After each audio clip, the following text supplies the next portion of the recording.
Hey Beauts, today we're going to be sitting with Chantelle Daniels. Chantelle is a senior instructor at the University of South Florida in the English Language Pathway program. She also holds a master's degree in adult TESOL, which is teaching English as a foreign language. And she is the founder of ReDefiners World Languages. How are you doing today, Chantelle? I'm great. Thank you for asking. Thank you for having us. So let's jump right into it. Why is education so important for mothers and their children? That is a very good question. Education is, maybe it sounds cliche, but education is really the key to opportunities. It's through education that you're able to see uh, new opportunities, you're able to see new perspectives, you're able to gain access to whether it's new networking connections or being able to pursue your passion. You can't really do that without education, and it doesn't necessarily have to be a college education because that's what people typically equate to continued learning. But I would say even a trade, learning to become a hairdresser, learning to become a mechanic, all of that really helps to further your opportunities in life. So, is it enough to send your child to school, or should parents be teaching them at home as well? School is the starting place, but simply sending your children to school is not enough. Education really has to extend beyond the classroom. I've learned that, I've experienced it with my own children, and even as an educator, I know that you have to be able to spend time delving in and applying what you've learned in the classroom. So parents, you must spend time with your children when they get home doing homework and really helping them to think through how what they've learned in class matters in everyday life. So, not only should children continue learning, mothers should continue educating themselves as well. Most definitely. Learning is an ongoing process. Education is an ongoing process. Even as a teacher, uh, sometimes I may say, gosh, I'm tired of school, but even not being formally in class as a student, I'm always learning. I'm always researching information online and looking to further enhance what I do as an educator, and also as a mother, looking to really assist my child in thinking through how to use what she's learned. What advice would you give to mothers who want to become teachers or even professors such as yourself? I would say, first, check your your intentions. Okay, so make sure that you are committed to being sacrificial, because being an educator really causes a person to be sacrificial of their time, of their resources, of their energy, and it's not a career for the light. Is it better to specialize in a field within education such as you did? I would say it's a two-pronged sword. So specializing definitely helps to provide opportunities, because when you have a niche skill, then you are even more in high demand. In fact, being so because my passion is also business, I've been able to merge this passion with my second love, which is educating and influencing people. And because of that, I have additional opportunities. So in my position at the University of South Florida, I've been able to create the business communication curriculum because I have a background in it. So it's definitely helpful. But then I would say that also takes more time and resources because you are specializing in a special niche. But they go hand in hand, and I always recommend to do so.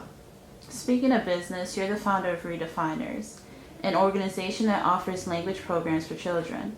What influenced you to develop the program? Oh, great question.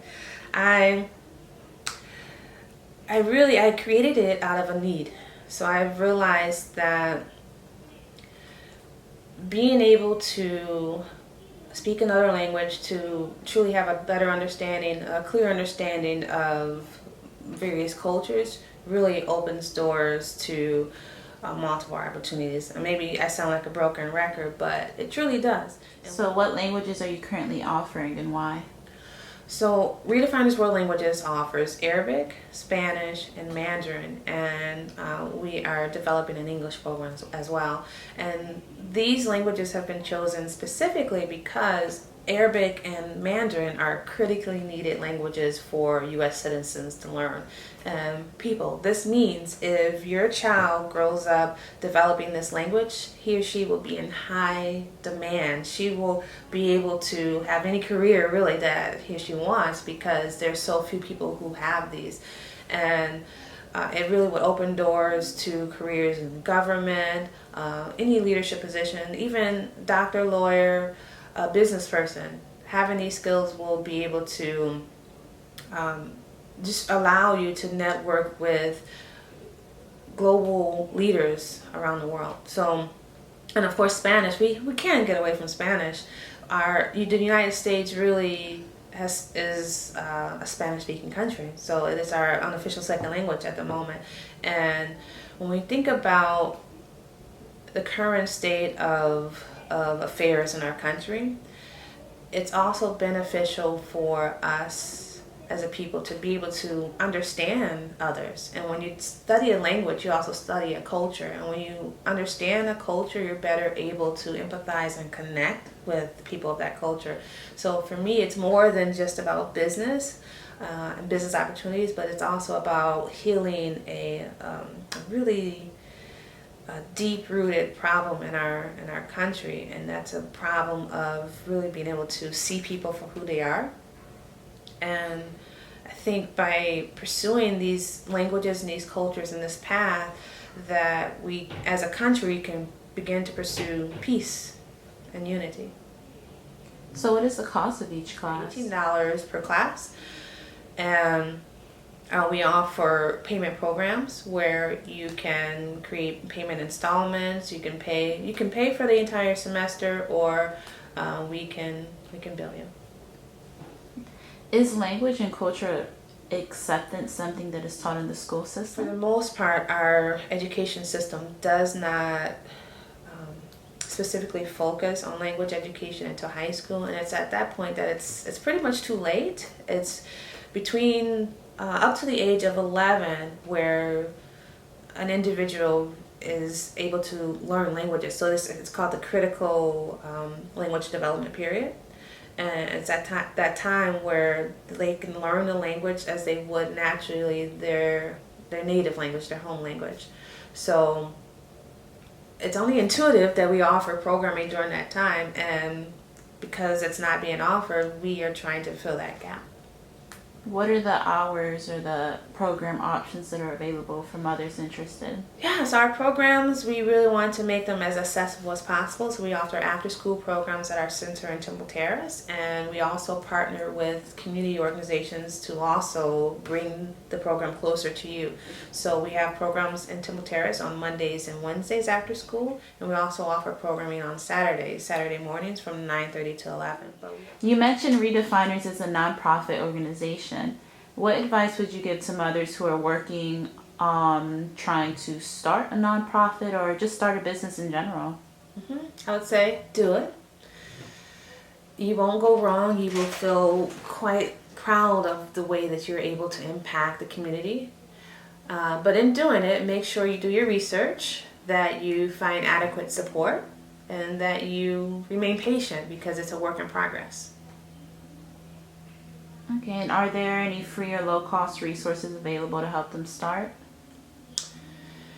Yes, you can find free consulting services if you go to a website called Taproot. In fact, it's a really good resource because you can gain development consulting, free development consultants. You can get grant writing experience. You can get grant writers. So I would say start there, but then there's a nonprofit leadership organization in Tampa. They would also be a good resource. Okay, Chantelle, well, I think that's all the questions we have today. Thank you so much for taking the time to sit with us. For more information on signing your child up for ReDefiners or Chantelle's contact information, check out our blog under Molding the Beast.